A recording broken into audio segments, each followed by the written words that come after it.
So next is iron plus oxygen. So Fe plus O is equals to FeO. So ano yung charges ni iron? 3. So mapupunta siya sa oxygen. Ano yung charges ng oxygen? Is 2 negative. So ano siya dito? So dito ka sa love, pag sa diatomic molecule, parati silang may subscript na 2. Ganyan. Okay? Gets mo? Pag diatomic molecule, meron silang 2 dyan. Subscript nila. So, kailangan natin i-balance. Si Fe is 2. So, kailangan po rin dito. Balance na yung Fe, diba? Pero yung oxygen, hindi. Yan ang 3. Tapos, si oxygen 3. Dito, 2. So, try natin i-doble. Gaya ng proseso nung una.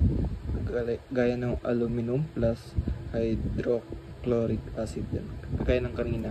So, magiging ito is 4 Fe. Pero, ano sa tingin mo yung maganda na gamitin? 2? Hindi. 3 oxygen. Tama. Bakit? Kasi, Fe. Wait lang. Fe2O3. Diba?